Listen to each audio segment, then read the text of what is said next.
On l'a dit et c'est validé, il n'y a rien de nouveau sous le soleil. C'est pourquoi ici, le salon des affairages n'ouvre qu'en fin de journée. Madame, monsieur, bonsoir et bienvenue au cocktail des news signé MMB.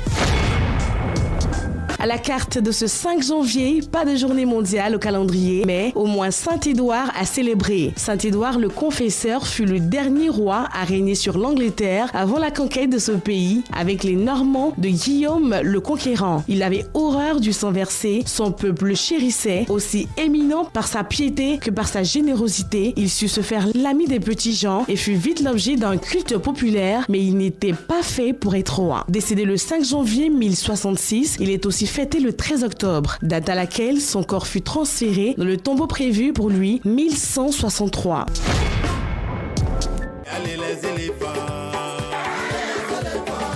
Côte d'Ivoire, éléphant, la CAN 2022 en musique. L'équipe nationale de Côte d'Ivoire sera présente à la CAN 2022 qui s'ouvre du 9 janvier au 6 février 2022 au Cameroun. Pour sonner la mobilisation autour des éléphants, le groupe Zouglou Dimension 7 a sorti un single intitulé Tous Unis, une chanson qui appelle les Ivoiriens à croire aux éléphants tout en les invitant à la mobilisation afin que le trophée arrive sur les bords de la lagune Ébrié au soir du 6 février prochain. Le groupe était à Totem Communication pour présenter le bijou sonore à Alafé Wakili, directeur général de la dite structure et producteur de ce single. Allez les éléphants. Cameroun, ténor, retour en prison. Plusieurs mois après sa sortie de prison, le chanteur camerounais Ténor a rendu visite à ses anciens co-détenus. La vie m'a appris que n'importe qui peut se retrouver ici en prison. Le plus important, c'est d'apprendre et surtout tout remettre à Dieu parce que c'est lui seul qui est le dernier maître. Moi-même étant en liberté provisoire, je me considère comme l'un des vôtres. Tel est, en substance, le message qu'il a adressé à ses co-détenus. Le garçon en a profité pour faire de nombreux dons aux prisonniers de la prison de Douala.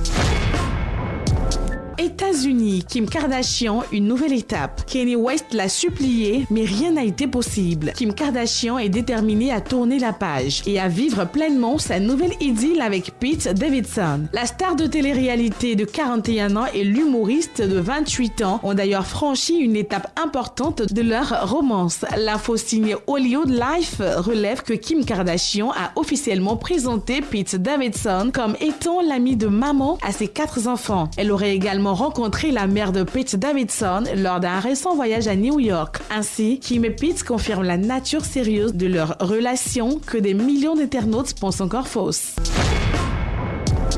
Incroyable mais vrai. Une femme députée se rend à la maternité à vélo pour accoucher. Julie Ann Gunther, une députée de Nouvelle-Zélande, s'est rendue à la maternité la semaine dernière avec son moyen de transport habituel, le vélo. L'élu écologiste s'est rendu dans la nuit à l'hôpital pour y donner naissance à son deuxième enfant, une petite fille. La députée originaire des USA et installée à la Nouvelle-Zélande depuis 2006 clame son amour du vélo sur tous les réseaux sociaux et publie régulièrement des photos à cet effet. En 2018, c'est déjà ainsi qu'elle s'était rendue à la maternité pour y accoucher de son premier enfant, un garçon d'aujourd'hui 3 ans. Comme quoi, vivez simplement.